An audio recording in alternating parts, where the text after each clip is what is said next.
എനിക്ക് ഏറ്റവും പ്രിയപ്പെട്ട HSA സോഷ്യൽ സയൻസ് ഉദ്യോഗാർത്ഥികളെ, എക്കണോമിക്സ് എന്ന് പറയുന്ന ഒരു വിഷയം ഐച്ഛിക വിഷയമായി എടുക്കാതെ BEd നേടിയിട്ടുള്ള, പ്രത്യേകിച്ച് political science, history, sociology, philosophy തുടങ്ങിയ വിഷയങ്ങളിൽ ബിരുദം നേടി പിന്നീട് BEd എടുക്കുകയും അതിനുശേഷം HSAക്ക് വേണ്ടി പ്രിപ്പയർ ചെയ്യുകയും ചെയ്യുന്ന ഉദ്യോഗാർത്ഥികളെ ഏറ്റവും അധികം കുഴപ്പിക്കുന്ന ഒരു മേഖലയാണ് എക്കണോമിക്സിന്റെ തിയറി എന്ന് പറയുന്ന ഒരു ഭാഗം. സാമ്പത്തിക ശാസ്ത്രത്തിന് അനവധിയായിട്ടുള്ള സൈദ്ധാന്തിക കാഴ്ചപ്പാടുകളുണ്ട്. കാരണം അത് ഒരു മാനവിക വിഷയമാണ്. നിത്യജീവിതത്തിൽ നമ്മളുമായി അഭേദ്യമായ ബന്ധം പുലർത്തുന്ന ഒരു മാനവിക വിഷയമായിട്ടുള്ള എക്കണോമിക്സുകൾ കണക്കുകളുണ്ട്, കണക്ക് കൂട്ടലുകളുണ്ട്, കണക്കാക്കലുകളുണ്ട്. അതുകൊണ്ട് തന്നെ ആ വിഷയത്തെ ഏറ്റവും മനോഹരമായ രീതിയിൽ നമ്മൾ ഓർത്തു വെച്ചില്ല എങ്കിൽ പരീക്ഷയ്ക്ക് അത് നമുക്കൊരു ബാലകേറാമലയായിരിക്കും. നമ്മൾ ഇന്ന് പ്രധാനമായും ചർച്ച ചെയ്യുന്നത് എക്കണോമിക്സിലെ ഒരു തിയറി ആയിട്ടുള്ള തിയറി ഓഫ് കൺസ്യൂമർ ബിഹേവിയർ അഥവാ ഉപഭോക്താവിന്റെ പെരുമാറ്റ സിദ്ധാന്തം എന്നാണ്. ആരാണ് ഒരു ഉപഭോക്താവ്, എന്താണ് അദ്ദേഹത്തിന്റെ പെരുമാറ്റം, അല്ലെങ്കിൽ ഉപഭോക്താവിന് എന്താണ് ലഭിക്കുന്നത്? ഒരു സാധനം വാങ്ങിക്കുകയാണ് എങ്കിൽ അത് ഉപയോഗിക്കാനാണ് അദ്ദേഹം വാങ്ങിക്കുന്നതെങ്കിൽ അദ്ദേഹം ഒരു ഉപഭോക്താവാണ്, അദ്ദേഹം ഒരു കൺസ്യൂമർ ആണ്. ഈ കൺസ്യൂമറിന്റെ സാറ്റിസ്ഫാക്ഷൻ ഒരു സാമ്പത്തിക പ്രവർത്തനത്തിൽ അത്യന്താപേക്ഷിതമായ വസ്തുതയാണ്. അതുകൊണ്ട് തന്നെ ഈ കൺസ്യൂമറുമായി ബന്ധപ്പെട്ട, കൺസ്യൂമറിന്റെ കൺസംഷൻ, ഉപഭോഗവുമായി ബന്ധപ്പെട്ട ചില കാഴ്ചപ്പാടുകൾ അണിനിരത്തുന്ന ഒരു സ്വഭാവമാണ്, ഒരു മേഖലയാണ്, ഒരു സ്കൂളാണ് തിയറി ഓഫ് കൺസ്യൂമർ ബിഹേവിയർ എന്ന് പറയുന്നത്. നമുക്ക് അതിലേക്കൊന്ന് കടക്കാം. തിയറി ഓഫ് കൺസ്യൂമർ ബിഹേവിയർ എന്ന് പറയുന്ന ഈ ഒരു ഭാഗത്ത് നിന്നും ആദ്യമായി നമ്മൾ ചർച്ച ചെയ്യേണ്ടത് ആരാണ് ഒരു കൺസ്യൂമർ അഥവാ ഉപഭോക്താവ് എന്നാണ്. ബോർഡിൽ കൃത്യമായും കൊടുത്തിട്ടുണ്ട്. തന്റെ ആവശ്യങ്ങളെ തൃപ്തിപ്പെടുത്തുന്നതിന് വേണ്ടി സാധനങ്ങളും സേവനങ്ങളും വാങ്ങുകയും ഉപയോഗിക്കുകയും ചെയ്യുന്ന വ്യക്തികളെ ഉപഭോക്താക്കൾ എന്ന് പറയുന്നു, എന്ന് വിളിക്കുന്നു. നിങ്ങൾ സിമ്പിൾ എക്കണോമിക്സിൽ ഒന്ന് ചിന്തിച്ചാൽ മതി. നിങ്ങൾ കടയിൽ പോയി ഒരു പേന വാങ്ങുന്നു. ആ പേന നിങ്ങൾ എന്തിനാണ് വാങ്ങിക്കുന്നത്? നിങ്ങൾ എഴുതാനാണ് വാങ്ങിക്കുന്നത്. നിങ്ങൾ ആ പേന വാങ്ങിച്ച് നിങ്ങൾ എഴുതുമ്പോൾ നിങ്ങൾ ആ ഒരു പേനയുടെ കാര്യത്തിൽ ഒരു കൺസ്യൂമറായി. ഒരു മിഠായി വാങ്ങിച്ച് കഴിക്കുമ്പോൾ ആ മിഠായിയുടെ കാര്യത്തിൽ ഒരു കൺസ്യൂമറായി. എൻട്രിയുടെ ക്ലാസ് നിങ്ങൾ നേടിയിട്ട്, എൻട്രിയുടെ ക്ലാസ് നിങ്ങൾ പർച്ചേസ് ചെയ്തിട്ട് ആ ക്ലാസ്സുകൾ നിങ്ങൾ കേൾക്കുമ്പോൾ നിങ്ങളും ഒരു ഉപഭോക്താവായി. സ്വാഭാവികമായും തന്റെ ആവശ്യങ്ങളെ തൃപ്തിപ്പെടുത്തുന്നതിന് വേണ്ടി സാധനങ്ങളും സേവനങ്ങളും വാങ്ങുകയും ഉപയോഗിക്കുകയും ചെയ്യുന്ന വ്യക്തികളെ ഉപഭോക്താക്കൾ എന്ന് വിളിക്കുന്നു. ആരാണ് കൺസ്യൂമർ എന്ന് മനസ്സിലായി. ഹോസ്പിറ്റലിൽ പോയാലും നമ്മൾ ഒരു കൺസ്യൂമർ ആണ്. ഒരു ബസ്സിൽ യാത്ര ചെയ്താലും നമ്മൾ ഒരു കൺസ്യൂമർ ആണ്. നമ്മൾ വ്യഞ്ജന പച്ചക്കറി സാധനങ്ങൾ വാങ്ങിച്ചാലും നമ്മളൊരു കൺസ്യൂമർ ആണ്. ഇനി രണ്ടാമത്തെ ഒരു കോൺസെപ്റ്റ് ആണ് യൂട്ടിലിറ്റി എന്ന് പറയുന്ന ഒരു പദം. ഈ സിദ്ധാന്തത്തിന്റെ ഏറ്റവും മർമ്മപ്രധാനമായിട്ടുള്ള ഭാഗം, ഈ സിദ്ധാന്തത്തിന്റെ ഏറ്റവും വലിയ സൈദ്ധാന്തിക കാഴ്ചപ്പാട് യൂട്ടിലിറ്റി അഥവാ ഉപയുക്തത എന്ന് പറയുന്നത്. എന്താണ് ഉപയുക്തത എന്ന് ചോദിച്ചു കഴിഞ്ഞാൽ, പേന വാങ്ങിച്ച് എഴുതിയ ആൾക്ക് പേന കൊണ്ട് എഴുതിയപ്പോൾ നല്ല മനോഹരമായ പേന, നല്ല സംതൃപ്തി കിട്ടി. അദ്ദേഹം ഒരു ഐസ്ക്രീം വാങ്ങിച്ച് കഴിച്ചപ്പോൾ നല്ല മനോഹരമായിട്ടുള്ള ഐസ്ക്രീം, അത് കഴിച്ചപ്പോൾ തന്നെ ഒരു സംതൃപ്തി കിട്ടി. അപ്പോൾ ചിലപ്പോൾ പറയുന്നു ഐസ്ക്രീം കൊള്ളില്ല, കേടാണെന്ന്. കടയിൽ നിന്ന് വാങ്ങിച്ച ആപ്പിളുകളിൽ ഇഷ്ടം പോലെ പുഴുക്കളുണ്ട് എന്ന് പറയുന്നു. അപ്പോൾ ഒരു സാധനം വാങ്ങിച്ചിട്ട് ആ സാധനം എത്രത്തോളം ആ കൺസ്യൂമറെ തൃപ്തിപ്പെടുത്തിയിട്ടുണ്ടോ ഇല്ലയോ എന്നുള്ളത് നമ്മളെ സംബന്ധിച്ചിടത്തോളം വിശകലന വിധേയമാക്കേണ്ട ഒരു കാര്യമാണ്. ഒരു വസ്തു അല്ലെങ്കിൽ ഒരു സാധനം ഒരു ഉപഭോക്താവിന്റെ ആവശ്യങ്ങളെ തൃപ്തിപ്പെടുത്തിയത് എത്ര തരത്തിലാണ്, എത്ര ആഴത്തിലാണ്, എത്രത്തോളമാണ് എന്നതിനെ കാണിക്കുന്ന പദമാണ് ഉപയുക്തത എന്ന് പറയുന്നത്. സിമ്പിൾ വേർഡിൽ പറഞ്ഞു കഴിഞ്ഞാൽ ഉപഭോക്താവിന്റെ ആവശ്യങ്ങളെ തൃപ്തിപ്പെടുത്താനുള്ള സാധനങ്ങളുടെ കഴിവിനെയാണ് ഉപയുക്തത അഥവാ യൂട്ടിലിറ്റി എന്ന് പറയുന്നത്. യൂട്ടിലിറ്റി എന്ന പദം നിങ്ങൾക്ക് മറക്കാൻ കഴിയില്ല, ഉപയുക്തത എന്ന പദം നിങ്ങൾക്ക് മറക്കാൻ കഴിയില്ല. തിയറി ഓഫ് കൺസ്യൂമർ ബിഹേവിയർ പഠിക്കുന്ന നിങ്ങൾ, തിയറി ഓഫ് കൺസ്യൂമർ ബിഹേവിയർ, ഒരു ഉപഭോക്താവിന്റെ പെരുമാറ്റം പഠിക്കുന്ന നിങ്ങൾക്ക് യൂട്ടിലിറ്റി എന്ന പദമില്ലാതെ അത് കഴിയില്ല. കാരണം നിങ്ങൾ ഒരു കൺസ്യൂമർ ആണ് എങ്കിൽ നിങ്ങൾ കൺസ്യൂം ചെയ്ത ഉൽപ്പന്നങ്ങൾ നിങ്ങളെ എത്രത്തോളം തൃപ്തിപ്പെടുത്തി, ആ തൃപ്തിയുടെ അളവിനെ നമുക്ക് യൂട്ടിലിറ്റി എന്ന് വിളിക്കാം. ഈ യൂട്ടിലിറ്റി എന്ന പദം ആദ്യമായിട്ട് ഉപയോഗിച്ചത് മറ്റാരുമല്ല, ജെറീമി ബെന്താം എന്ന് പറയുന്ന ഒരു വ്യക്തിയാണ്.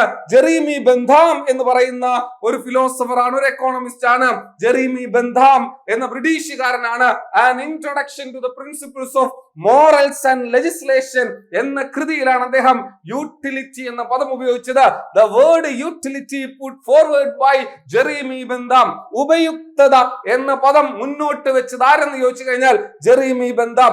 ഏത് ഗ്രന്ഥത്തിലാണെന്ന് ചോദിച്ചു കഴിഞ്ഞാൽ An introduction to the principles of morals and Legislation എന്നാണ്.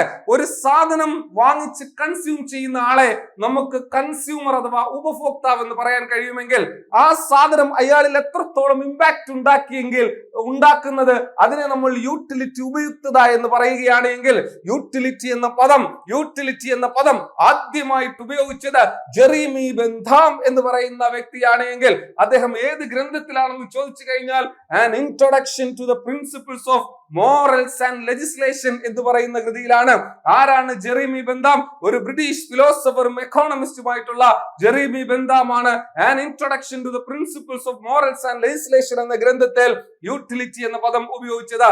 ഇനി നമുക്ക് ഈ തിയറി പഠിക്കേണ്ട മറ്റൊരു ടേം ആണ് ബജറ്റ് കൺസ്യൂമർ ബണ്ടിൽ എന്ന് പറയുന്ന കൺസംഷൻ ബണ്ടിൽ എന്ന് പറയുന്നത്. അതായത് രണ്ട് സാധനങ്ങളുടെ അളവുകളുടെ സംയോഗത്തെ രണ്ട് സാധനങ്ങളുടെ കോമ്പിനേഷനെ നമുക്ക് ഉപഭോഗ ബണ്ടിൽ, കൺസംഷൻ ബണ്ടിൽ എന്ന് വിളിക്കാം. ഉദാഹരണത്തിന് 5 ആപ്പിളും 2 ഏത്തപ്പഴവും എന്ന് പറഞ്ഞു കഴിഞ്ഞാൽ അതൊരു കൺസംഷൻ ബണ്ടിലാണ്. 4 മാങ്ങയും 1 ചക്കയും എന്ന് പറഞ്ഞാൽ അതൊരു കൺസംഷൻ ബണ്ടിലാണ്. അപ്പോൾ 2 സാധനങ്ങളുടെ അളവുകൾ. എന്തിനാണ് 2 സാധനങ്ങൾ എടുക്കുന്നത്? നമ്മൾ എപ്പോഴും തിയറി പഠിക്കുമ്പോൾ നിങ്ങൾ മനസ്സിലാക്കേണ്ട ഒരു കാര്യം, നിങ്ങൾക്ക് വരുന്ന ഒരു ഡൗട്ടാണ്. തിയറി പഠിക്കുമ്പോൾ നമ്മൾ ഒത്തിരി സാധനങ്ങളെ എടുത്താണ് നമ്മൾ തിയറിയുടെ ക്രമീകരണം നടത്തുന്നതെങ്കിൽ അതൊരിക്കലും കൃത്യമായ വസ്തുതകളിലേക്ക് നമ്മളെ കൊണ്ടെത്തിക്കില്ല. അതുകൊണ്ട് എക്കണോമിക്സിൽ നമ്മൾ പലപ്പോഴും തിയറി പഠിക്കുമ്പോൾ നമ്മൾ ഏറ്റവും ചെറിയ അളവുകളാണ് എടുക്കുന്നത്. 2 സാധനങ്ങളുടെ കോമ്പിനേഷനെ ഞാൻ കടയിൽ പോയി 5 പേനയും 15 ബുക്കും വാങ്ങിച്ചാൽ അത് കൺസംഷൻ ബണ്ടിലാണ്. ഞാൻ കടയിൽ പോയി 1 കുപ്പി മഷിയും 1 പേനയും മേടിച്ചാൽ അത് കൺസംഷൻ ബണ്ടിലാണ്. സ്വാഭാവികമായിട്ടും 2 സാധനങ്ങളുടെ സംയോഗത്തെ നമുക്ക് ഉപഭോഗ ബണ്ടിൽ, കൺസംഷൻ ബണ്ടിൽ എന്ന് വിളിക്കാം. എന്തൊക്കെ കാര്യങ്ങളാണ് ഞാൻ പറഞ്ഞത്? ആരാണ് ഒരു ഉപഭോക്താവ്? എന്താണ് ഉപയുക്തത? ആരാണ് ഉപയുക്തത എന്ന പദം മുന്നോട്ട് വെച്ചത്? ഏത് ഗ്രന്ഥത്തിലാണ് ഉപയുക്തത എന്ന പദം മുന്നോട്ട് വെച്ചത്? എന്താണ് ഉപഭോഗ ബണ്ടിൽ? എന്താണ് കൺസംഷൻ ബണ്ടിൽ എന്ന് പറയുന്നത്? ഇവിടെ നിങ്ങൾ നോക്കുക. ഒരു വ്യക്തിക്ക് ആ സാധനം വാങ്ങിച്ചപ്പോൾ എത്രത്തോളം ഉപയുക്തത ഉണ്ടായി, എത്രത്തോളം സംതൃപ്തി ഉണ്ടായി, എത്രത്തോളം നേട്ടമുണ്ടായി, എത്രത്തോളം ബെനിഫിറ്റ് ഉണ്ടായി എന്ന് മനസ്സിലാക്കാൻ 2 തരത്തിലുള്ള അനാലിസിസ് ഉപയോഗിക്കുന്നു. 2 തരത്തിൽ അതിനെ വിശകലനം ചെയ്യുന്നു. എനിക്ക് ആ മാങ്ങയിൽ നിന്നും എത്ര സംതൃപ്തി കിട്ടി, എനിക്ക് ആ മാങ്ങകളിൽ നിന്നും അല്ലെങ്കിൽ ആ കൺസംഷൻ ബണ്ടിലിൽ നിന്നും എത്ര സംതൃപ്തി കിട്ടി എന്ന് മനസ്സിലാക്കാൻ, എന്ന് കുട്ടികൾക്ക് പഠിക്കാൻ, എന്ന് മാളോർക്ക് മനസ്സിലാക്കാൻ 2 തരത്തിലുള്ള അനാലിസിസ് ഉപയോഗിക്കുന്നു. ഒന്ന് കാർഡിനൽ യൂട്ടിലിറ്റി അനാലിസിസും മറ്റൊന്ന് ഓർഡിനൽ യൂട്ടിലിറ്റി അനാലിസിസും. എന്ത് മനസ്സിലാക്കാനാണ്? യൂട്ടിലിറ്റി മനസ്സിലാക്കാനാണ്. യൂട്ടിലിറ്റിയുടെ മലയാളം എന്താണ്? ഉപയുക്തത എന്നാണ്. ഉപയുക്തത മനസ്സിലാക്കാൻ, ഒരു കൺസംഷൻ ബണ്ടിലിൽ നിന്നും ഒരാൾക്ക് കിട്ടിയ ഉപയുക്തത മനസ്സിലാക്കാൻ 2 തരത്തിലുള്ള അപ്രോച്ചുകൾ ഉണ്ട്. 2 തരത്തിലുള്ള അപ്രോച്ചുകൾ മുന്നോട്ട് വെച്ചിട്ടുണ്ട്. അതിലൊന്നാണ് കാർഡിനൽ യൂട്ടിലിറ്റി, പരിമാണ ഉപയുക്തതാ വിശകലനം. കാർഡിനൽ യൂട്ടിലിറ്റി അനാലിസിസ്, പരിമാണ ഉപയുക്തതാ വിശകലനം. 2 ഓർഡിനൽ യൂട്ടിലിറ്റി അനാലിസിസ്, സ്ഥാനീയ ഉപയുക്തതാ വിശകലനം. അത് ബോർഡിലില്ല. നമ്മൾ ആദ്യം ഡിസ്കസ് ചെയ്യാൻ പോകുന്നത് പരിമാണ ഉപയുക്തതാ വിശകലനം. കാർഡിനൽ യൂട്ടിലിറ്റി അനാലിസിസ് നിങ്ങൾക്കറിയാം. ആൽഫ്രഡ് മാർഷൽ എന്ന് പറയുന്ന വ്യക്തി, സാമ്പത്തിക ശാസ്ത്രത്തിന് ഒരു കാരണവശാലും ഒഴിച്ചുകൂടാൻ കഴിയാത്ത മഹാനായിട്ടുള്ള ഒരു വ്യക്തിയാണ് ആൽഫ്രഡ് മാർഷൽ എന്ന് പറയുന്നത്. ആൽഫ്രഡ് മാർഷൽ ആണ് ഈ പരിമാണ ഉപയുക്തതാ വിശകലനം മുന്നോട്ട് വെച്ചത്. അപ്പോൾ പരിമാണ ഉപയുക്തതാ വിശകലനം എന്തെന്ന് പറയുന്നതിന് മുമ്പ് അതാരാണ് മുന്നോട്ട് വെച്ചതെന്ന് ചോദിച്ചു കഴിഞ്ഞാൽ ആൽഫ്രഡ് മാർഷൽ ആണ്. ആൽഫ്രഡ് മാർഷൽ ആണ് അത് മുന്നോട്ട് വെച്ചത്. ഇതിന് മറ്റൊരു പേരുണ്ട്, സംഖ്യാന ഉപയുക്തതാ സിദ്ധാന്തം എന്നും പറയുന്നു. സംഖ്യാന ഉപയുക്തത, സംഖ്യ എന്ന് വെച്ച് കഴിഞ്ഞാൽ നമ്പര്. ഒരാൾക്ക് ഒരു സാധനം കൺസ്യൂം ചെയ്യുന്നതിൽ നിന്നും കിട്ടുന്ന യൂട്ടിലിറ്റിയെ, കിട്ടുന്ന ഉപയുക്തതയെ സംഖ്യാരൂപത്തിൽ അളക്കാൻ കഴിയും എന്നാണ് ഇത് പറയുന്നത്. സംഖ്യാരൂപത്തിൽ അളക്കാൻ കഴിയും എന്നാണ് ഇത് പറയുന്നത്. 5 എന്ന് പറയാം, 5 യൂട്ടിലിറ്റി കിട്ടിയെന്ന് പറയാം, 10 യൂട്ടിലിറ്റി കിട്ടിയെന്ന് പറയാം, 15 യൂട്ടിലിറ്റി കിട്ടിയെന്ന് പറയാം. ഞാനൊരു മാങ്ങ കഴിച്ചപ്പോൾ എനിക്കൊരു 9 യൂട്ടിലിറ്റി കിട്ടി. ഞാനൊരു വാഴക്കപ്പം കഴിച്ചപ്പോൾ എനിക്ക് 8 യൂട്ടിലിറ്റി കിട്ടി. അതായത് ഉപയുക്തതയെ, യൂട്ടിലിറ്റിയെ സംഖ്യാരൂപത്തിൽ അളക്കാൻ കഴിയും. ഉപയുക്തതയെ സംഖ്യാരൂപത്തിൽ അളക്കാൻ കഴിയുമെന്ന് പറഞ്ഞത് ആൽഫ്രഡ് മാർഷൽ ആണ്. അദ്ദേഹത്തിന്റെ ആ ഉപയുക്തത അനാലിസിസിനെ പരിമാണ, ഇവിടെ പരിണാമം എന്നാണ് കിടക്കുന്നത്, പരിമാണ എന്നാണ് പരിമാണ ഉപയുക്തത വിശകലനം എന്നാണ് പറയുന്നത്. പരിമാണ ഉപയുക്തത വിശകലനം എന്നാണ് പറയുന്നത്. അപ്പോൾ അതിനർത്ഥം ഉപയുക്തതയെ അളക്കാൻ കഴിയുമെന്നാണ്. ഞാനിവിടെ നോക്കുന്നു,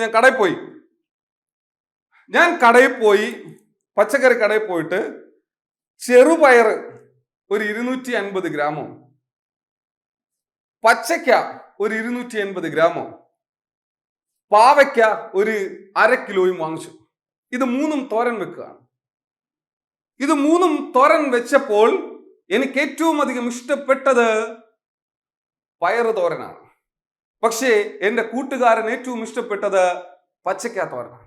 എൻ്റെ കൂട്ടുകാർക്ക് ഏറ്റവും ഇഷ്ടപ്പെട്ടത് പാവയ്ക്ക തോരനാണ്. അപ്പോൾ ഓരോരുത്തർക്കും ഓരോ ടേസ്റ്റും പ്രിഫറൻസും ഉണ്ട് എന്നാണ് എൻ്റെ അർത്ഥം. നിങ്ങൾക്കുമുണ്ട്, എനിക്കുമുണ്ട്. നിങ്ങൾക്കും ടേസ്റ്റ് ആൻഡ് പ്രിഫറൻസ് ഉണ്ട്, എനിക്കുമുണ്ട്. അതിനർത്ഥം അത് സബ്ജക്റ്റീവ് ആണ് എന്നാണ്. അത് ഒബ്ജക്റ്റീവ് അല്ല. ഉപയുക്തത ഒബ്ജക്റ്റീവ് അല്ല, ഉപയുക്തത സബ്ജക്റ്റീവ് ആണ്. ചില സിനിമ കണ്ടിട്ട് അടിപൊളി എന്ന് പറയുന്നു, ചിലർ പറയുന്നു എനിക്ക് ഇഷ്ടപ്പെട്ടില്ല എന്ന്. ചിലര് ട്രെയിനിൽ യാത്ര ചെയ്തിട്ട് പറയുന്നു എനിക്ക് കാറിൽ യാത്ര ചെയ്യുന്നതാണ് ഇഷ്ടം. ചിലർ പറയുന്നു എനിക്ക് ട്രെയിനിൽ യാത്ര ചെയ്യുന്നതാണ് ഇഷ്ടം. അതിനർത്ഥം ഉപയുക്തത ആത്മനിഷ്ഠമാണ് എന്നാണ്. ഉപയുക്തത ആത്മനിഷ്ഠമാണ് എന്നാണ്. ഉപയുക്തത ആത്മനിഷ്ഠമാണ് എന്നാണ്. ഉപയുക്തത അളക്കാൻ കഴിയും. ഉപയുക്തത എന്ന് പറയുന്നത് ആത്മനിഷ്ഠമാണ്, സബ്ജക്റ്റീവ് ആണ് എന്ന് പറയാം. ആത്മനിഷ്ഠമാണ്, സബ്ജക്റ്റീവ് ആണ്. ഉപയുക്തത അളക്കാൻ കഴിയും. ഉപയുക്തത അളക്കാൻ കഴിയും. ഉപയുക്തത ആത്മനിഷ്ഠമാണ്. ഉപയുക്തത ആത്മനിഷ്ഠമാണ്. എന്താണ് കാർഡിനൽ വിശകലനം പറയുന്നത്? ഉപയുക്തതയെ അഥവാ സംതൃപ്തിയെ സംഖ്യാരൂപത്തിൽ അളക്കാൻ കഴിയുന്ന വിശകലനമാണ്. സംഖ്യാരൂപത്തിൽ അളക്കാൻ ഞാൻ നേരത്തെ പറഞ്ഞു, 8 യൂട്ടിലിറ്റി കിട്ടി, 9 യൂട്ടിലിറ്റി കിട്ടി, 10 യൂട്ടിലിറ്റി കിട്ടി എന്നൊക്കെ നമുക്ക് പറയാം. സംഖ്യാരൂപത്തിൽ അളക്കാൻ കഴിയുമെങ്കിൽ അതിനെ പരിമാണ ഉപയുക്തത വിശകലനം എന്ന് പറയുന്നു. പരിമാണ ഉപയുക്തത വിശകലനം എന്ന് പറയുന്നു. ഈ പരിമാണ ഉപയുക്തത വിശകലനം നമ്മൾക്ക് മനസ്സിലാകണമെങ്കിൽ പരിമാണ ഉപയുക്തത വിശകലനം എങ്ങനെയാണ് കൈകാര്യം ചെയ്തതെന്നും എങ്ങനെയാണ് കൈകാര്യം ചെയ്യുന്നതെന്നും എങ്ങനെയാണ് അത് നോക്കുന്നതെന്നും നമുക്ക് പഠിക്കണം. ഇവിടെ നോക്കുക, ഉപയുക്തതയെ അളക്കാൻ കഴിയുമെന്നല്ലേ കാർഡിനൽ യൂട്ടിലിറ്റി പറയുന്നത്. കാർഡിനൽ യൂട്ടിലിറ്റി അഥവാ പരിമാണ ഉപയുക്തത പറയുന്നത് എന്താ? ഉപയുക്തതയെ അളക്കാൻ കഴിയുമെന്നല്ലേ. ഉപയുക്തതയെ അളക്കാൻ കഴിയുന്നത് 2 പ്രധാന അളവുകൾ ചേർത്തുകൊണ്ടാണ്. ഉപയുക്തതയുടെ 2 പ്രധാന അളവുകൾ, ഒന്ന് ടോട്ടൽ യൂട്ടിലിറ്റി, 2 മാർജിനൽ യൂട്ടിലിറ്റി. ഒന്ന് ടോട്ടൽ യൂട്ടിലിറ്റി, 2 മാർജിനൽ യൂട്ടിലിറ്റി. എന്താണ് ടോട്ടൽ യൂട്ടിലിറ്റിയുടെ മലയാളം? ആകെ ഉപയുക്തത. എന്താണ് മാർജിനൽ യൂട്ടിലിറ്റിയുടെ മലയാളം? സീമാന്ത ഉപയുക്തത. അപ്പോൾ കാർഡിനൽ യൂട്ടിലിറ്റി അനാലിസിസ് എന്ന് വെച്ച് കഴിഞ്ഞാൽ ഉപയുക്തതയെ അളക്കാൻ കഴിയുന്ന വിശകലനം. ഉപയുക്തതയെ അളക്കാൻ കഴിയുന്നതിന് 2 അളവുകൾ പ്രധാനമായും അറിയണം. ഒന്ന് ടോട്ടൽ യൂട്ടിലിറ്റി, 2 മാർജിനൽ യൂട്ടിലിറ്റി. ഒന്ന് ടോട്ടൽ യൂട്ടിലിറ്റി, 2 മാർജിനൽ യൂട്ടിലിറ്റി. എന്താണ് ടോട്ടൽ യൂട്ടിലിറ്റി? ഒരു ഉൽപ്പന്നത്തിന്റെ ഉപയോഗത്തിലൂടെ ലഭിക്കുന്ന ആകെ സംതൃപ്തിയെ. എനിക്കൊരു മാങ്ങ കഴിച്ചപ്പോൾ 9 യൂട്ടിലിറ്റി കിട്ടിയാൽ അതാണ് ടോട്ടൽ യൂട്ടിലിറ്റി. ഒരു മാങ്ങ കഴിച്ചപ്പോൾ എനിക്ക് 9 യൂട്ടിലിറ്റി കിട്ടിയെങ്കിൽ അതാണ് എന്റെ ടോട്ടൽ യൂട്ടിലിറ്റി. ഒരു മാങ്ങ കഴിച്ചതിന് ശേഷം ഒരു മാങ്ങയും കൂടെ കഴിച്ചപ്പോൾ എനിക്കൊരു 4 യൂട്ടിലിറ്റിയും കൂടെ കിട്ടി. 9ഉം 4ഉം 13. 2 മാങ്ങ കഴിച്ചപ്പോൾ എന്റെ യൂട്ടിലിറ്റി എന്ന് പറയുന്നത് 13 ആണ്. അടുത്ത മാങ്ങ കഴിച്ചപ്പോൾ 3 യൂട്ടിലിറ്റിയും കൂടെ കിട്ടി. അപ്പോൾ എന്റെ ടോട്ടൽ യൂട്ടിലിറ്റി 16 ആണ്. അപ്പോൾ ഒരു പ്രോഡക്റ്റ് കൺസ്യൂം ചെയ്യുമ്പോൾ ഒരാൾക്കൊരു ഉപഭോക്താവിന് ലഭിക്കുന്ന ടോട്ടൽ യൂട്ടിലിറ്റിയാണ്. ഒരു ഉപഭോക്താവിന് ലഭിക്കുന്നത് ടോട്ടൽ യൂട്ടിലിറ്റിയാണ്. That is total utility. ഒരു ഉൽപ്പന്നത്തിന്റെ ഉപയോഗത്തിലൂടെ ലഭിക്കുന്ന ആകെ സംതൃപ്തിയെ നമുക്ക് ടോട്ടൽ യൂട്ടിലിറ്റി എന്ന് പറയാം. എന്നാൽ സീമാന്ത ഉപയുക്തത മലയാളം പഠിച്ചു വെച്ചോണം. സീമാന്ത ഉപയുക്തത, മാർജിനൽ യൂട്ടിലിറ്റി എന്ന് പറയുന്നത് ഒരു വസ്തുവിന്റെ ഒരു യൂണിറ്റ് കൂടുതലായി ഉപയോഗിക്കുമ്പോൾ ലഭിക്കുന്ന അധിക സംതൃപ്തി അഥവാ ഉപയുക്തതയാണ് സീമാന്ത ഉപയുക്തത എന്ന് പറയുന്നത്. മക്കളെ, അങ്ങനെയാണെങ്കിൽ ഞാൻ നേരത്തെ പറഞ്ഞ ഉദാഹരണം തന്നെ പറയാം. ആദ്യത്തെ മാങ്ങ കഴിച്ചപ്പോൾ എനിക്ക് കിട്ടിയത് 9 യൂട്ടിലിറ്റിയാണ്. രണ്ടാമത്തെ മാങ്ങ കഴിച്ചപ്പോൾ 3 യൂട്ടിലിറ്റി. ടോട്ടൽ യൂട്ടിലിറ്റി 2 മാങ്ങയിൽ 12 ആണ് എങ്കിൽ ഈ യൂട്ടിലിറ്റി മൂന്നാമത് ഒരെണ്ണം കൂടി കൺസ്യൂം ചെയ്തപ്പോൾ ലഭിച്ച ഈ 3 ആണ് മാർജിനൽ യൂട്ടിലിറ്റി എന്ന് പറയുന്നത്. സിമ്പിൾ വേയിൽ ഞാൻ ഒന്നുകൂടി പറഞ്ഞു തരാം. മാർജിനൽ യൂട്ടിലിറ്റി എന്ന് പറയുന്നത് ഒരു വസ്തുവിന്റെ ഒരു യൂണിറ്റ് കൂടുതലായി ഉപയോഗിക്കുമ്പോൾ ലഭിക്കുന്ന അധിക സംതൃപ്തിയെ ഉപയുക്തതയെ സീമാന്ത ഉപയുക്തത എന്ന് പറയാം. അത് നമുക്ക് മനസ്സിലാക്കാൻ കണ്ടെത്താൻ പറ്റുന്ന ഫോർമുലയാണ് marginal utility is equal to total utility of the nth unit minus total utility n minus 1 mu. Marginal utility is equal to total utility n tun minus 1 tun minus 1. നമുക്ക് ഇവിടെ ഒന്ന് നോക്കാം സിമ്പിൾ ആയിട്ട് നോക്കാം. ഇവിടെ നോക്കുക, ഒരു യൂണിറ്റ് ഉപയോഗിച്ചപ്പോൾ ഒരാൾക്ക് ലഭിച്ചത് മൊത്തം ടോട്ടൽ യൂട്ടിലിറ്റി എന്ന് പറയുന്നത് 12 ആണ്. സ്വാഭാവികമായും ആദ്യത്തെ യൂണിറ്റ് അല്ലേ, അതുകൊണ്ട് സീമാന്ത ഉപയുക്തതയും ആദ്യത്തേത് സെയിം തന്നെയായിരിക്കും. ഒരു യൂണിറ്റ് ഉപയോഗിച്ചപ്പോൾ 12 യൂട്ടിലിറ്റി ലഭിച്ചു. അവിടെ മാർജിനൽ യൂട്ടിലിറ്റിയും എത്രയാണ്? 12 തന്നെയാണ്. രണ്ടാമതായി, അതായത് ഒരു യൂണിറ്റ് അധികം ഉപയോഗിച്ചു, രണ്ടാമതായി വീണ്ടും ഉപയോഗിച്ചപ്പോൾ 18 യൂട്ടിലിറ്റി കിട്ടി. 18 യൂട്ടിലിറ്റി അധികം വന്നത് 12ൽ നിന്നും അധികം വന്നത് 6 യൂട്ടിലിറ്റി അല്ലേ? MUN minus 1. Marginal utility is equal to MUN minus 1. വീണ്ടും അടുത്തൊരു യൂണിറ്റ് ഉപയോഗിച്ചപ്പോൾ 22 വന്നില്ലേ? 22 വന്നപ്പോഴത്തേക്ക് ഇവിടെ നോക്കുക, ഈ 18ൽ നിന്നും എത്രയാണ് അധികം വന്നത്? മാർജിനൽ യൂട്ടിലിറ്റി 4 അല്ലേ?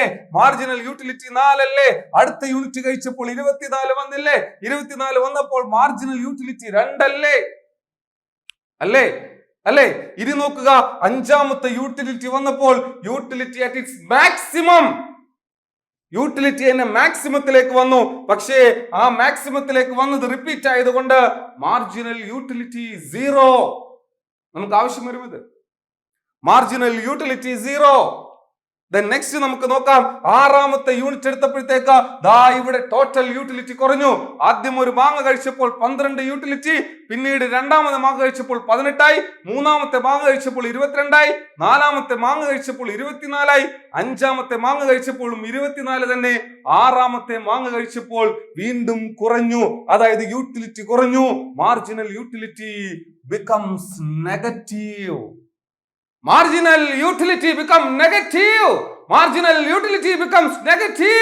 Marginal utility is equal to total utility of the nth unit minus TUN minus 1. മക്കൾക്ക് ഇത് മനസ്സിലായി കാണുമെന്ന് ഞാൻ വിശ്വസിക്കുന്നു. നമുക്ക് ഇത് ഇനിയും ആവശ്യമുണ്ട് ഇതിന്റെ ഗ്രാഫിക്കൽ റെപ്രസെന്റേഷൻ കാണിക്കാൻ. അപ്പോൾ സീമാന്ത ഉപയുക്തത എന്താണ് എന്ന് ചോദിച്ചു കഴിഞ്ഞാൽ ഒരു യൂണിറ്റ് അധികം ഉപയോഗിക്കുമ്പോൾ മൊത്തം ഉപയുക്തതയിൽ വരുന്ന മാറ്റമല്ലേ സീമാന്ത ഉപയുക്തത എന്ന് പറയുന്നത്? ഒരു യൂണിറ്റ് അധികം ഉപയോഗിക്കുമ്പോൾ ടോട്ടൽ യൂട്ടിലിറ്റിയിൽ വരുന്ന മാറ്റമല്ലേ സീമാന്ത ഉപയുക്തത?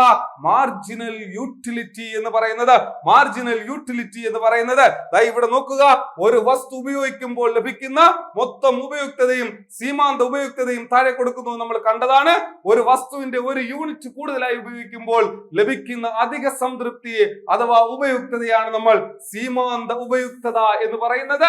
സീമാന്ത ഉപയുക്തത മാർജിനൽ യൂട്ടിലിറ്റി കണക്കാക്കുന്നത് TUN minus TUN-1 എന്ന ഫോർമുല ഉപയോഗിച്ചുകൊണ്ടാണ്. നമുക്ക് ഇവിടെ ഒന്ന് നോക്കാം. ദാ ഇവിടെ ഒരു ഗ്രാഫിക്കൽ റെപ്രസെന്റേഷൻ ഉണ്ട്. എന്താണ് ഗ്രാഫിക്കൽ റെപ്രസെന്റേഷൻ? ഇവിടെ നോക്കുക, ഇവിടെ ഒരു y ആക്സിസും ഉണ്ട്, ഇവിടെ ഒരു x ആക്സിസും ഉണ്ട്. എന്താണ് y ആക്സിസ്? അത് യൂട്ടിലിറ്റി ആണ് കാണിക്കുന്നത്. y ആക്സിസ് എന്താണ് കാണിക്കുന്നത്? അത് യൂട്ടിലിറ്റി ആണ് കാണിക്കുന്നത്. x ആക്സിസ് എന്താണ് കാണിക്കുന്നത്? അതിന്റെ ക്വാണ്ടിറ്റി ആണ്, സാധനത്തിന്റെ അളവാണ് കാണിക്കുന്നത്. സാധനത്തിന്റെ അളവാണ് കാണിക്കുന്നത്. ഇവിടെ നോക്കുക നിങ്ങൾ, ഞാൻ ആ ഗ്രാഫിലേക്ക് പോകുന്നില്ല, നിങ്ങൾക്ക് ഇവിടെ കാണാൻ കഴിയുന്നതാണ്. ഇവിടെ കാണാൻ കഴിയുന്നതാണ് മൊത്തം യൂട്ടിലിറ്റിയും സീമാന്ത ഉപയുക്തതയും. നമുക്കൊന്ന് നോക്കാം അതിന്റെ ഗ്രാഫിക്കൽ റെപ്രസെന്റേഷൻ. ഒരു യൂണിറ്റ് ഉപയോഗിച്ചപ്പോൾ 12 യൂട്ടിലിറ്റി കിട്ടിയതായി നമ്മൾ കണ്ടു അല്ലെ? 12 യൂട്ടിലിറ്റി കിട്ടിയതായി കണ്ടു. ഒരു യൂണിറ്റ് ഉപയോഗിച്ചപ്പോൾ 12 യൂട്ടിലിറ്റി കിട്ടി അല്ലെ? രണ്ടാമത്തെ യൂണിറ്റ് ഉപയോഗിച്ചപ്പോൾ അത് എത്രയായി? 18 മാറി, ശരിയല്ലേ? അത് 18 മാറി, ശരിയല്ലേ? മൂന്നാമത്തെ യൂണിറ്റ് ഉപയോഗിച്ചപ്പോൾ അത് എത്രയായി മാറി? 22 മാറി അല്ലെ? 22 മാറി. നാലാമത്തെ യൂട്ടിലിറ്റി ഉപയോഗിച്ചപ്പോൾ അത് എത്രയായി? 24 മാറി അല്ലെ? 24 മാറി. അഞ്ചാമത്തെ യൂണിറ്റ് ഉപയോഗിച്ചപ്പോൾ എത്രയായത്? അതും 24 തന്നെയായിരുന്നു. എന്റെ പ്രിയപ്പെട്ട കുഞ്ഞുങ്ങളെ, ഈ 24 എന്ന് വെച്ചാൽ മാക്സിമം അല്ലേ? പിന്നെ ഡിക്രീസ് അല്ലേ? പിന്നെ കുറഞ്ഞതല്ലേ? അപ്പോൾ ടോട്ടൽ യൂട്ടിലിറ്റി മാക്സിമം ആയപ്പോൾ, അതായത് മൊത്തം ഉപയുക്തത മാക്സിമം ആയപ്പോൾ, marginal utility becomes 0. Total utility at its maximum, total utility maximum ആയപ്പോൾ, മൊത്തം ഉപയുക്തത മാക്സിമം ആയപ്പോൾ, മാർജിനൽ യൂട്ടിലിറ്റി 0. ഒരു തത്വം നമ്മൾ പഠിച്ചു, ഒരു നിയമം നമ്മൾ പഠിച്ചു, ഒരു ഫാക്ട് നമ്മൾ പഠിച്ചു. ഇനി ടോട്ടൽ യൂട്ടിലിറ്റി കുറഞ്ഞപ്പോൾ marginal utility becomes negative. Simple വേയിൽ പറഞ്ഞാൽ, ഒരു ബിരിയാണി കഴിച്ചിട്ട് അടുത്ത ബിരിയാണി കഴിക്കുമ്പോൾ ആദ്യത്തെ ബിരിയാണി കഴിച്ച സംതൃപ്തി കിട്ടാറില്ല അല്ലെ? അപ്പോൾ നമുക്ക് താണ്ടെ ഇവിടെ നമുക്ക് കർവ് കിട്ടി. നമുക്ക് ടോട്ടൽ യൂട്ടിലിറ്റിയുടെ കർവ് നമുക്ക് കിട്ടി. ടോട്ടൽ യൂട്ടിലിറ്റിയിൽ 2 കാര്യങ്ങൾ നമ്മൾ പഠിക്കുകയും ചെയ്തു. When total utility at its maximum, the marginal utility becomes 0. When total utility decrease, the marginal utility becomes negative. Simple ആണ് എക്കണോമിക്സ്, സിമ്പിൾ ആണ്. ഇനി നമുക്ക് മാർജിനൽ യൂട്ടിലിറ്റി നോക്കാം. ആദ്യത്തേത് 12 തന്നെയാണ് നമ്മൾ കണ്ടു. രണ്ടാമത്തേത് നമുക്ക് നോക്കാം.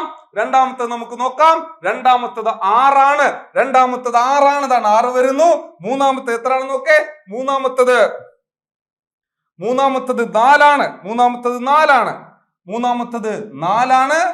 നാലാമത്തത് 2 ആണ്. അഞ്ചാമത്തത് 0 ആണ്. ആറാമത്തത് നെഗറ്റീവ് ആണ്. ഇനി നമുക്ക് തിരിച്ചു പറയാം. When marginal utility becomes 0, the total utility at its maximum. When marginal utility becomes 0, the total utility becomes maximum. Marginal utility, സീമാന്ത ഉപയുക്തത 0 ആകുമ്പോൾ മൊത്തം യൂട്ടിലിറ്റി ഏറ്റവും ഉയർന്നു കാണും. സീമാന്ത ഉപയുക്തത 0 ആകുമ്പോൾ മൊത്തം യൂട്ടിലിറ്റി ഉയർന്നാണ്. സീമാന്ത ഉപയുക്തത നെഗറ്റീവ് ആകുമ്പോൾ മൊത്തം യൂട്ടിലിറ്റി കുറയും. ഞാനാണോ പറഞ്ഞത്? മൊത്തം ഉപയുക്തത കുറയുമ്പോൾ സീമാന്ത ഉപയുക്തത നെഗറ്റീവ് ആയിരിക്കും. മൊത്തം ഉപയുക്തത മാക്സിമം ആകുമ്പോൾ സീമാന്ത ഉപയുക്തത 0 ആയിരിക്കും. തിരിച്ചും പറയാം. എടാ, ഇത്രയും സിമ്പിൾ ആണോടാ എക്കണോമിക്സ്? നിത്യജീവിതവുമായി ബന്ധമില്ലാത്ത എക്കണോമിക്സ് ഉണ്ടോ? നിത്യജീവിതവുമായി ബന്ധമില്ലാത്ത എക്കണോമിക്സ് ഉണ്ടോ? നമുക്ക് അടുത്ത അനാലിസിസ് നോക്കാം. ഓക്കെ, നമ്മൾ അത് കണ്ടു കഴിഞ്ഞു. ഇനി ഇതിലൂടെ നമ്മൾ പഠിക്കാൻ പോകുന്ന ഒരു നിയമമുണ്ട്. കാർഡിനൽ യൂട്ടിലിറ്റി അനാലിസിസ് കേട്ട് കഴിഞ്ഞ് നിങ്ങൾക്ക് പഠിക്കാൻ പറ്റുന്ന ഒരു നിയമമുണ്ട്. എന്താണ് എന്ന് ചോദിച്ചു കഴിഞ്ഞാൽ LDMU, law of diminishing marginal utility.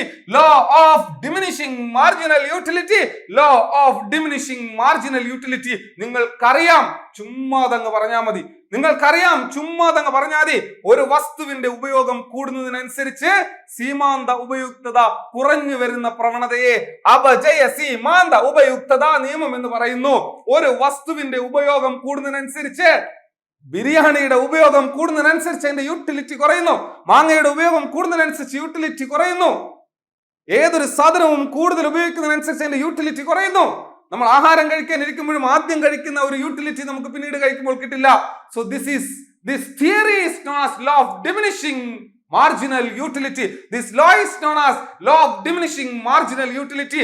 അപജയ സീമാന്ത ഉപയുക്തത നിയമം. ഡിമിനിഷിംഗ് അപജയമാണ്.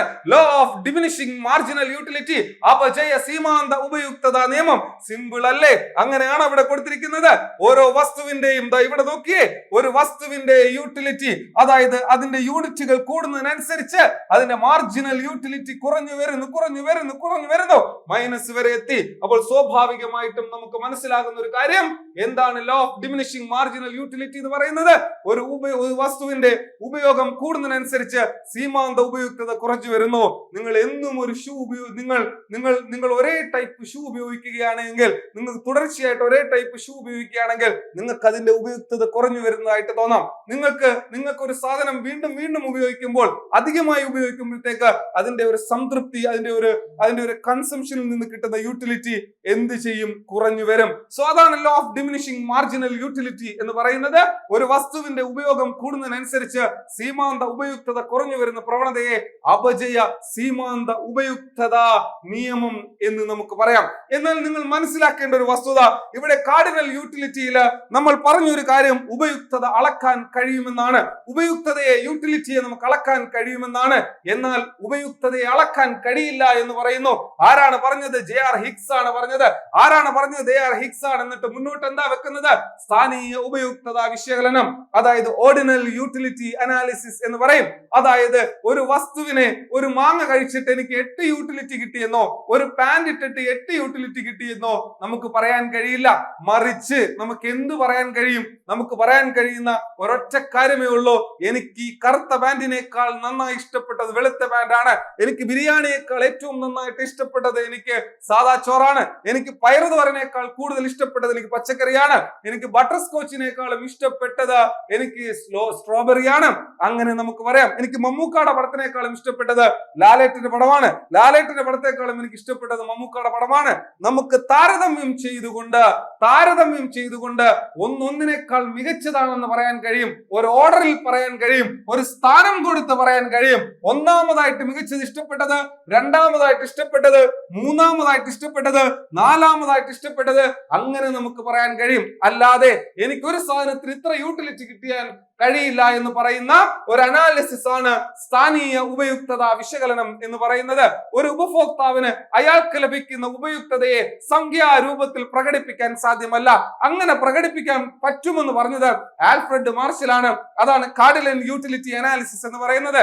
എന്നാൽ അയാൾക്ക് ഒരു ഉപഭോഗ ബണ്ടിലിൽ നിന്നും ലഭിക്കുന്ന ഉപയുക്തതയെ മറ്റൊരു ബണ്ടിലിൽ നിന്നും ലഭിക്കുന്ന ഉപയുക്തതയുമായി താരതമ്യം ചെയ്യാൻ സാധിക്കും എന്ന ആശയമാണ് സ്ഥാനീയ ഉപയുക്തത വിശകലനം എന്ന് പറയുന്നത്. അതെന്താണെന്ന് നമുക്ക് വിശകലന വിധേയമായി പഠിക്കാം. മക്കളെ, ഇവിടെ നോക്കുക. സ്ഥാനീയ ഉപയുക്തത വിശകലനം കുറച്ചുകൂടി വിശാലമായിട്ട് നമ്മൾ ഡിസ്കസ് ചെയ്യുമ്പോൾ നമ്മൾ ആദ്യം കാണേണ്ട ഒരു കോൺസെപ്റ്റ് ആണ് ഇൻഡിഫറൻസ് കർവ്, നിസ്സംഗതാ വക്രം എന്ന് പറയുന്ന ഒരു കോൺസെപ്റ്റ്. ഇവിടെ ഞാൻ നിങ്ങളുടെ മുമ്പിൽ ഒരു ടേബിൾ കാണിച്ചിട്ടുണ്ട്. എന്താണ് ആ ടേബിൾ? എ എന്ന് പറയുന്ന കോമ്പിനേഷനിൽ ഒരു വാഴപ്പഴവുമുണ്ട്, 15 മാങ്ങയുമുണ്ട്. എ എന്ന് പറയുന്ന കോമ്പിനേഷൻ, അതായത് കൺസംഷൻ ബണ്ടിലിൽ അഥവാ കൺസംഷൻ ബണ്ടില് ഒരു വാഴപ്പഴവുമുണ്ട്, 15 മാങ്ങയുമുണ്ട്. ബി എന്ന് പറയുന്ന കോമ്പിനേഷനിൽ 2 വാഴപ്പഴവുമുണ്ട്, 15 മാങ്ങയുമുണ്ട്. സി എന്ന് പറയുന്ന കോമ്പിനേഷനിൽ 3 വാഴപ്പഴവുമുണ്ട്, 10 മാങ്ങയുമുണ്ട്. ഡി എന്ന് പറയുന്ന കോമ്പിനേഷനിൽ 4 വാഴപ്പഴവുമുണ്ട്, 9 മാങ്ങയുമുണ്ട്. എനിക്ക് ഈ 4 കോമ്പിനേഷനിൽ നിന്ന് കിട്ടുന്ന സംതൃപ്തി അഥവാ ഉപയുക്തത എന്ന് പറയുന്നത് തുല്യമാണ്. ഇത് 4ൽ നിന്നും എനിക്ക് കിട്ടുന്ന ഉപയുക്തത യൂട്ടിലിറ്റി എന്ന് പറയുന്നത് തുല്യമാണ്. ഇത് 4ൽ നിന്നും, അതായത് ഏതെടുത്താലും എനിക്ക് തുല്യ ഉപയുക്തതയാണ്. ഇവിടെ ഉദാഹരണത്തിന് 4 പാന്റും 8 ഷർട്ടുമാണ് എങ്കിൽ, 5 പാന്റും 6 ഷർട്ടുമാണ് എങ്കിൽ 6 പാന്റും 6 ഷർട്ടുമാണ് എങ്കിലും, വേറൊരു കോമ്പിനേഷൻ പറഞ്ഞാണ്, വേറൊരു എക്സാമ്പിൾ ഓഫ് കോമ്പിനേഷൻ പറഞ്ഞാണ്, അങ്ങനെയാണെങ്കിലും എനിക്ക് തുല്യ ഉപയുക്തതയാണ്. ഇതിൽ ഏത് കോമ്പിനേഷൻ എടുത്താലും എനിക്ക് തുല്യ ഉപയുക്തതയാണ്, എന്ന് വെച്ച് കഴിഞ്ഞാൽ തുല്യ സംതൃപ്തിയാണ്. പക്ഷേ ഇതിൽ ഏതെടുക്കണം എന്നുള്ളതാണ് എന്റെ പ്രശ്നം. അപ്പോൾ ഇത് 4ഉം എനിക്ക് ഇഷ്ടപ്പെട്ടു, എയും ഇഷ്ടപ്പെട്ടു, ബിയും ഇഷ്ടപ്പെട്ടു, സിയും ഇഷ്ടപ്പെട്ടു, ഈ 4 ബണ്ടിലുകളും എനിക്ക് ഇഷ്ടപ്പെട്ടു. പക്ഷേ ഇതിൽ ഏതെങ്കിലും ഒന്നെടുക്കാൻ ഞാൻ നിസ്സംഗനായി നിൽക്കുകയാണ്. സോ അങ്ങനെ ഈ കാണുന്ന തരത്തിലുള്ള കോമ്പിനേഷനുകളുടെ നിസ്സംഗതയെ സൂചിപ്പിക്കുന്ന വക്രത്തെ നമുക്ക് നിസ്സംഗതാ വക്രം എന്ന് പറയാം. ഇനി മാറ്ററിലേക്ക് ഒന്ന് കടന്നു നോക്കി. ഒരു ഉപഭോക്താവിന് തുല്യ സംതൃപ്തി നൽകുന്ന 2 വസ്തുക്കളുടെ വ്യത്യസ്ത സംയോഗങ്ങൾ ചേർന്ന് ബിന്ദുക്കൾ യോജിപ്പിച്ച് വരച്ചാൽ ലഭിക്കുന്ന വക്രതയാണ് നിസ്സംഗതാ വക്രം. ഇവിടെ നോക്കുക, വ്യത്യസ്ത സംയോഗങ്ങളാണ്. വ്യത്യസ്ത സംയോഗങ്ങളിൽ ഏതെങ്കിലും ഒരെണ്ണം തിരഞ്ഞെടുക്കുമ്പോൾ ഉണ്ടാകുന്ന നിസ്സംഗമായ, അയാൾ നിസ്സംഗമായിട്ട് നിൽക്കുകയാണ്, നിസ്സംഗതയോടെ നിൽക്കുകയാണ്, ഏത് കൃത്യമായിട്ട് തിരഞ്ഞെടുക്കണം എന്നുള്ളൊരു ബുദ്ധിമുട്ട്. പക്ഷേ എല്ലാത്തിലും ഒരേ യൂട്ടിലിറ്റി തന്നെയാണ്, എല്ലാത്തിലും ഒരേ യൂട്ടിലിറ്റി തന്നെയാണ്. പക്ഷെ ഏത് തിരഞ്ഞെടുക്കണമെന്ന് അദ്ദേഹത്തിന് അറിയത്തില്ല. അതിനെയാണ് നമ്മൾ ഇൻഡിഫറൻസ് കർവ് അഥവാ നിസ്സംഗതാ വക്രം എന്ന് പറയുന്നത്. ഇൻഡിഫറൻസ് കർവ് അഥവാ നിസ്സംഗതാ വക്രം എന്ന് പറയുന്നത് എന്താണ്? ഒരു ഉപഭോക്താവിന് തുല്യ സംതൃപ്തി നൽകുന്ന 2 വസ്തുക്കളുടെ വ്യത്യസ്ത സംയോഗങ്ങൾ ചേർന്ന് ബിന്ദുക്കൾ യോജിപ്പിച്ച് വരച്ചാൽ ലഭിക്കുന്ന വക്രതയാണ് നിസ്സംഗതാ വക്രം. എങ്ങനെയാണ് എന്ന് നമുക്ക് ഈ ടേബിളിലൂടെ ഒന്ന് നോക്കാം. ഇവിടെ നോക്കുക, നമുക്ക് ഇവിടെ ക്വാണ്ടിറ്റി y ഉണ്ട്, y എന്ന് പറയുന്നത് മാങ്ങയാണ്. ക്വാണ്ടിറ്റി x ഉണ്ട്, x എന്ന് പറയുന്നത് വാഴപ്പഴമാണ്. ഇവിടെ നോക്കുക, ആദ്യത്തെ യൂണിറ്റ്, അതായത് a എന്ന് പറയുന്ന ബണ്ടിലിൽ ഒരു വാഴപ്പഴവും 15 മാങ്ങയുമായിരുന്നു. ശരിയല്ലേ? ഒരു വാഴപ്പഴവും 15 മാങ്ങയുമായിരുന്നു. എന്നാൽ രണ്ടാമത്തെ ബണ്ടിൽ, അതായത് ബി എന്ന് പറയുന്ന കോമ്പിനേഷനിൽ 2 വാഴപ്പഴവും എത്ര? 12 മാങ്ങയുമായി, അല്ലെ? ഇനി മൂന്നാമത്തെ സി എന്ന് പറയുന്ന ബണ്ടിലിൽ 3 വാഴപ്പഴവും എത്ര? 10 മാങ്ങയുമായി, അല്ലെ? നാലാമത്തേതിനകത്താണ് എങ്കിൽ 4 വാഴപ്പഴവും, ഡിയില് 4 വാഴപ്പഴവും 9 മാങ്ങയുമായി. അപ്പൊ സ്വാഭാവികമായും മനസ്സിലാക്കേണ്ട ഒരു കാര്യം എന്ന് പറയുന്നത്, നമ്മൾ ഇവിടെ കോമ്പിനേഷനിൽ കാണിച്ച അളവുകളാണ് നമ്മൾ ഇവിടെ വരച്ചിരിക്കുന്നത്. ഇതിനെ ചേർത്ത് വരയ്ക്കുന്ന ഈ വക്രത്തെയാണ് നമ്മൾ നിസ്സംഗതാ വക്രം എന്ന് പറയുന്നത്. എന്താണ് നിസ്സംഗതാ വക്രം എന്ന് പറയുന്നത്? സിമ്പിൾ വേർഡിൽ പറഞ്ഞാൽ, ഒരു ഉപഭോക്താവിന് തുല്യ സംതൃപ്തി നൽകുന്ന 2 വസ്തുക്കളുടെ വ്യത്യസ്ത സംയോഗങ്ങൾ ചേർന്ന് ബിന്ദുക്കൾ യോജിപ്പിച്ച് വരച്ചാൽ ലഭിക്കുന്ന വക്രതയാണ് നിസ്സംഗതാ വക്രം. അതായത് ഈ വക്രത്തില് ഏത് ലെവൽ എടുത്താലും, ഏത് കോമ്പിനേഷൻ എടുത്താലും, എ എടുത്താലും, ബി എടുത്താലും, സി എടുത്താലും, ഡി എടുത്താലും ഒരേ യൂട്ടിലിറ്റി തന്നെയാണ്, പക്ഷെ ഇതിൽ എ ആണോ, ബി ആണോ, സി ആണോ, ഡി ആണോ എടുക്കുന്നതിന് ഒരു നിസ്സംഗത ഉണ്ടാകുന്ന സാഹചര്യമാണ് നിസ്സംഗത, ഇൻഡിഫറൻസ് എന്ന് പറയുന്നത്. സോ അതിനെ സൂചിപ്പിക്കുന്ന വക്രത്തെ നമുക്ക് നിസ്സംഗതാ വക്രം എന്ന് പറയാം. ഇനി നമുക്ക് നോക്കാം, ഈ ടേബിളിൽ തന്നെ ഏറ്റവും ലാസ്റ്റ് കോളത്തിൽ MRS എന്ന് കിടക്കുന്നല്ലോ, മാർജിനൽ റേറ്റ് ഓഫ് സബ്സ്റ്റിറ്റ്യൂഷൻ എന്ന് പറയുന്നു. മാർജിനൽ റേറ്റ് ഓഫ് സബ്സ്റ്റിറ്റ്യൂഷൻ എന്താണ്? മാർജിനൽ റേറ്റ് ഓഫ് സബ്സ്റ്റിറ്റ്യൂഷൻ, ഇവിടെ ക്വാണ്ടിറ്റി എക്സ്, ക്വാണ്ടിറ്റി വൈ, എക്സിന്റെ അളവ് കൂടിയപ്പോൾ വൈയുടെ അളവ് കുറഞ്ഞു വന്നു. ശരിയല്ലേ? എക്സിന്റെ അളവ് 1 കൂടിയപ്പോൾ വൈയുടെ ഇവിടെ 3 കുറഞ്ഞു, ഇവിടെ 2 കുറഞ്ഞു, ഇവിടെ 1 കുറഞ്ഞു. അത് നമുക്ക് കാണാൻ പറ്റുന്നതാണ്. അപ്പോൾ ഒരു ക്വാണ്ടിറ്റിയുടെ അളവ് കൂട്ടാൻ വേണ്ടി നഷ്ടപ്പെടുത്തുന്ന മറ്റൊരു ക്വാണ്ടിറ്റിയുടെ മറ്റൊരു സാധനത്തിന്റെ അളവിനെയാണ് മാർജിനൽ റേറ്റ് ഓഫ് സബ്സ്റ്റിറ്റ്യൂഷൻ എന്ന് പറയുന്നത്. ഇവിടെ നോക്കുക, എ എന്ന് പറയുന്ന ബണ്ടിലിൽ ഒരു വാഴപ്പഴവും 15 മാങ്ങയുമായിരുന്നുവെങ്കിൽ രണ്ടാമത്തേലേക്ക് വന്നപ്പോൾ വാഴപ്പഴം 1 കൂടി, പക്ഷെ 3 മാങ്ങ കുറഞ്ഞു. അങ്ങനെയാണെങ്കിൽ MRS, അതായത് മാർജിനൽ റേറ്റ് ഓഫ് സബ്സ്റ്റിറ്റ്യൂഷൻ, അങ്ങനെ ഡെഫിനിഷനിലേക്ക് വരുന്നു. MRS 3:1 ആയി. അടുത്ത് നോക്കുക, നോക്കുക, സി എന്ന് പറയുന്ന കോമ്പിനേഷനില് 3 വാഴപ്പഴം, അതായത് ഒരു വാഴപ്പഴം കൂടി കൂടിയപ്പോഴത്തേക്ക് മാങ്ങ 2 എണ്ണം കുറഞ്ഞു, 2:1 ആയി. മനസ്സിലായല്ലോ? ഇനി നമുക്ക് ആ ഡെഫിനിഷനിലേക്ക് ഒന്ന് പോകാം. എന്താണ് മാർജിനൽ റേറ്റ് ഓഫ് സബ്സ്റ്റിറ്റ്യൂഷൻ എന്ന് പറയുന്നത് എന്ന് നിങ്ങൾ സിമ്പിൾ ആയിട്ട് ഒന്ന് നോക്കുക. മാർജിനൽ റേറ്റ് ഓഫ് സബ്സ്റ്റിറ്റ്യൂഷൻ എന്ന് വെച്ച് കഴിഞ്ഞാൽ സീമാന്ത പ്രതിസ്ഥാപന നിരക്ക് എന്നാണ്. എന്താണ് സീമാന്ത പ്രതിസ്ഥാപന നിരക്ക്? നിസ്സംഗമായ 2 ഉപഭോഗ ബണ്ടിലുകളിൽ, നമ്മൾ കണ്ടല്ലോ, നിസ്സംഗമായ 2 ഉപഭോഗ ബണ്ടിലുകളിൽ ഒരു സാധനത്തിന്റെ കൂടുതൽ യൂണിറ്റ് ലഭിക്കാൻ വേണ്ടി ത്യജിക്കേണ്ടി വരുന്ന രണ്ടാമത്തെ വസ്തുവിന്റെ അളവിനെ പ്രതിസ്ഥാപന നിരക്ക്, മാർജിനൽ റേറ്റ് ഓഫ് സബ്സ്റ്റിറ്റ്യൂഷൻ എന്ന് പറയുന്നു. അപ്പോൾ പ്രതിസ്ഥാപന നിരക്ക് എന്താണ്? സീമാന്ത പ്രതിസ്ഥാപന നിരക്ക്. മാർജിനൽ റേറ്റ് ഓഫ് സബ്സ്റ്റിറ്റ്യൂഷൻ എന്ന് പറയുന്നത് ഒരു ഉപഭോഗ ബണ്ടിലുകളിൽ, എന്തുപഭോഗ ബണ്ട? ഇൻഡിഫറൻസ് ആയിട്ടുള്ള നിസ്സംഗമായ ഒരു 2 ഉപഭോഗ ബണ്ടിലുകളിൽ ഒരു സാധനത്തിന്റെ കൂടുതൽ യൂണിറ്റ് ലഭിക്കാൻ വേണ്ടി ത്യജിക്കേണ്ടി വരുന്ന രണ്ടാമത്തെ വസ്തുവിന്റെ അളവിനെ മാർജിനൽ റേറ്റ് ഓഫ് സബ്സ്റ്റിറ്റ്യൂഷൻ, അതായത് മാർജിനൽ റേറ്റ് ഓഫ് സബ്സ്റ്റിറ്റ്യൂഷൻ എന്ന് വെച്ചാൽ സീമാന്ത പ്രതിസ്ഥാപന നിരക്ക് എന്നാണ് പറയുന്നത്. ഇവിടെ സീമാന്ത പ്രതിസ്ഥാപന നിരക്ക്, മാർജിനൽ റേറ്റ് ഓഫ് സബ്സ്റ്റിറ്റ്യൂഷൻ ഒന്ന് നോക്കിയേ. 3:1 2:1 1:1. ആദ്യമേ ത്യജിക്കേണ്ടി വരുന്ന അളവാണ് എഴുതുന്നത്, പിന്നീട് എന്ത് ത്യജിച്ചതിലൂടെ കിട്ടിയതും. സോ 3:1 2:1 1:1. അപ്പോൾ ഇതാണ് മാർജിനൽ റേറ്റ് ഓഫ് സബ്സ്റ്റിറ്റ്യൂഷൻ എന്ന് പറയുന്നത്. ഇനി നമുക്ക് വീണ്ടും ഇൻഡിഫറൻസ് കർവിലേക്ക് വരാം. ഇൻഡിഫറൻസ് കർവ് എന്ന് പറയുമ്പോൾ നിങ്ങൾ നോക്കി, ഇത് ഒരെണ്ണമാണ് എങ്കിൽ അടുത്ത ഇൻഡിഫറൻസ് കർവ് എന്ന് പറയുന്നത് ഇതാണ്, IC1 ആണ്. അടുത്ത ഇൻഡിഫറൻസ് കർവ് ചിലപ്പോൾ IC2 ആയിരിക്കും. ഇവിടെ നോക്കുക, ഇൻഡിഫറൻസ് കർവ് എന്ന് പറയുന്നത് കൃത്യമായി പറഞ്ഞു കഴിഞ്ഞാൽ ഇൻഡിഫറൻസ് കർവ് ഇടത്ത് നിന്നും വലത്തോട്ട് ചരിഞ്ഞിരിക്കും. ഇടത്ത് നിന്നും വലത്തോട്ട്, ലെഫ്റ്റ് ടു റൈറ്റ് ആണ്. ഇടത്ത് നിന്നും വലത്തോട്ട് ചരിഞ്ഞിരിക്കും. അതിന്റെ കാരണം എന്തെന്ന് ചോദിച്ചു കഴിഞ്ഞാൽ, അതിന്റെ കാരണമാണ് മക്കളെ എന്തെന്ന് പറയുന്നത്, ഇടത്ത് നിന്നും വലത്തോട്ട് ചരിഞ്ഞിരിക്കാനുള്ള കാരണമാണ് മക്കളെ അപചയ സീമാന്ത പ്രതിസ്ഥാപന നിരക്ക് എന്ന് പറയുന്നത്. അപചയ സീമാന്ത പ്രതിസ്ഥാപന നിരക്ക് എന്ന് വെച്ച് കഴിഞ്ഞാൽ എന്താ? നിസ്സംഗത വക്ര വിശകലനത്തിൽ നിസ്സംഗമായ 2 ഉപഭോഗ ബണ്ടിലുകളിൽ ഒരു സാധനത്തിന്റെ കൂടുതൽ യൂണിറ്റ് ലഭിക്കാൻ വേണ്ടി ത്യജിക്കേണ്ടി വരുന്ന രണ്ടാമത്തെ വസ്തുവിന്റെ അളവ് ക്രമേണ കുറഞ്ഞു പോകുന്നു.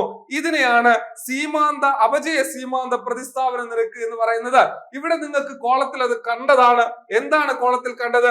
ഇവിടെ ക്വാണ്ടിറ്റി എക്സിന് വേണ്ടി, ഒരു ക്വാണ്ടിറ്റി എക്സ് നേടാൻ വേണ്ടി ക്വാണ്ടിറ്റി വൈ കൊടുക്കുമ്പോൾ, ക്വാണ്ടിറ്റി വൈ കുറയ്ക്കുമ്പോൾ ഈ ക്വാണ്ടിറ്റി വൈയുടെ അളവ് കുറഞ്ഞു വരുന്നതായിട്ട്, അതിന്റെ അളവ്, അതായത് വിട്ടുകൊടുക്കുന്നതിന്റെ അളവ്, ആദ്യമേ 3 എണ്ണമാണ് വിട്ടുകൊടുത്തത്, പിന്നീട് 2 എണ്ണമായി, പിന്നീട് 1 എണ്ണമായി. വിട്ടുകൊടുക്കുന്നതിന്റെ അളവ് കുറഞ്ഞു വരുന്നതായിട്ട് കാണാം. അതിനെയാണ് എന്തെന്ന് പറയുന്നത്? അപചയ സീമാന്ത പ്രതിസ്ഥാപന നിരക്ക് എന്ന് പറയുന്നത്. Diminishing marginal utility, marginal rate of substitution എന്ന് പറയുന്നത്. Diminishing marginal rate of substitution, അതായത് നിസ്സംഗത വക്ര വിശകലനത്തിൽ നിസ്സംഗമായ 2 ഉപഭോഗ ബണ്ടിലുകളിൽ ഒരു സാധനത്തിന്റെ കൂടുതൽ യൂണിറ്റ് ലഭിക്കാൻ വേണ്ടി ത്യജിക്കേണ്ടി വരുന്ന രണ്ടാമത്തെ വസ്തുവിന്റെ അളവ് ക്രമേണ കുറഞ്ഞു വരുന്നു. നമ്മൾ കണ്ടതാണ്. അതാണ് MRS കുറഞ്ഞു വരുന്നത് കണ്ടാണ്. ആദ്യമേ 3 ആണ്, പിന്നീട് 2 ആണ്, പിന്നീട് 1 ആണ് അല്ലെ? അപ്പോൾ ത്യജിക്കേണ്ട വസ്തു കുറഞ്ഞു വരുന്നു. ഇതുകൊണ്ടാണ് എന്ത് സംഭവിക്കുന്നത്? ഈ ചരിവ് സംഭവിക്കുന്നത് എന്നാണ് പറയുന്നത്. അപ്പോൾ ഇവിടെ ഒന്നാമത്തെ കോൺസെപ്റ്റ് പറഞ്ഞു, ലെഫ്റ്റ് ടു റൈറ്റ് ചരിവാണ്. ഇനി നിങ്ങൾക്ക് കാണാൻ കഴിയും, ഇത് ഇങ്ങനെ വരയ്ക്കുന്നതാണ്. അതുകൊണ്ട് കോൺവെക്സ് ആണ്. അപ്പോൾ IC അഥവാ ഇൻഡിഫറൻസ് കർവ്, മലയാളത്തിൽ നിസ്സംഗത വക്രം കോൺവെക്സ് ആണ്. നിസ്സംഗത വക്രം കോൺവെക്സ് ആണ്. നിസ്സംഗത വക്രത്തിന് ചരിവുള്ളതാണ്. ഇടത്ത് നിന്നും വലത്തോട്ടാണ്. ആ ചരിവിന് കാരണം അപചയ സീമാന്ത പ്രതിസ്ഥാപന നിരക്കാണ്. ഇനി നോക്കുക, ഏറ്റവും ഇമ്പോർട്ടന്റ് ആയിട്ടുള്ള 2 പോയിന്റ്. അടുത്ത IC വരയ്ക്കുമ്പോൾ IC4 ആണ് എങ്കിൽ ഏറ്റവും ഉയർന്നത്, അതായത് ഈ പറയുന്ന ഇൻഡിഫറൻസ് കർവിന്റെ ഉയർന്ന യൂട്ടിലിറ്റിയെ സൂചിപ്പിക്കുന്നു. ഇതിനേക്കാൾ യൂട്ടിലിറ്റി ഇതിനാണ്, ഇതിനേക്കാൾ ഇതിനേക്കാൾ യൂട്ടിലിറ്റി ഇതിനാണ്, ഇതിനേക്കാൾ യൂട്ടിലിറ്റി ഇതിനാണ്. അതായത് IC കർവ് ഉയരുന്നതിനനുസരിച്ച് ഉയർന്ന സാറ്റിസ്ഫാക്ഷൻ എന്നാണ്. അല്ലാതെ ഒരെണ്ണത്തിനകത്ത് തന്നെ നമ്മൾ വ്യത്യസ്ത കോമ്പിനേഷനിൽ വ്യത്യസ്ത സാറ്റിസ്ഫാക്ഷൻ കാണാൻ കഴിയില്ല. ഇൻഡിഫറൻസ് കർവ് എന്ന് പറയുന്നത് ആ കർവിൽ എവിടെയും ഒരേ സാറ്റിസ്ഫാക്ഷൻ തന്നെയാണ്. പക്ഷേ പക്ഷേ പക്ഷേ മുകളിലോട്ട് പോകുന്തോറും ആ സാറ്റിസ്ഫാക്ഷൻ കൂടി വരുന്നു, മുകളിലോട്ട് പോകുന്തോറും ആ സാറ്റിസ്ഫാക്ഷൻ കൂടി വരുന്നു. അതുകൊണ്ട് തന്നെ ഇൻഡിഫറൻസ് കർവ് പരസ്പരം എന്ത് ചെയ്യാറില്ല, കൂട്ടിമുട്ടാറില്ല. Indifference curve നിസ്സംഗത വക്രങ്ങൾ കൂട്ടിമുട്ടാറില്ല. നിസ്സംഗത വക്രത്തിന് ചരിവുണ്ട്, നിസ്സംഗത വക്രത്തിന് ഇടതു നിന്നും വലതോട്ട് ചരിവുണ്ട്. നിസ്സംഗത വക്രം കോൺവെക്സ് ആണ്, നിസ്സംഗത വക്രത്തിന്റെ ചരിവിന് കാരണം അപജയ സീമാന്ത പ്രതിസ്ഥാപന നിരക്ക്, law of diminishing marginal rate of substitution, അപജയ സീമാന്ത പ്രതിസ്ഥാപന നിരക്ക്. ഇതാണ് കോൺവെക്സ്, ഇതാണ് ലെഫ്റ്റ് ടു റൈറ്റ്. എന്താണ് സ്ലൈഡ് ഉള്ളത്? സ്വാഭാവികമായും ഈ 5 പോയിന്റ് ഓർത്തു വെക്കുക. ഒന്ന് നിസ്സംഗത വക്രം എന്ന് പറയുന്ന ഇടത്ത് നിന്നും വലത്തോട്ടാണ്. നിസ്സംഗത വക്രം എന്ന് പറയുന്ന ഇടത്ത് നിന്നും വലത്തോട്ട് ചരിവുണ്ട്. നിസ്സംഗത വക്രം എന്ന് പറയുന്നത് കോൺവെക്സ് ആണ്. നിസ്സംഗത വക്രത്തിന്റെ ചരിവിന് കാരണം അപജയ സീമാന്ത പ്രതിസ്ഥാപന നിരക്ക്, diminishing marginal rate of substitution ആണ്. അതുപോലെ തന്നെ ഇവ പരസ്പരം കൂട്ടിമുട്ടാറില്ല.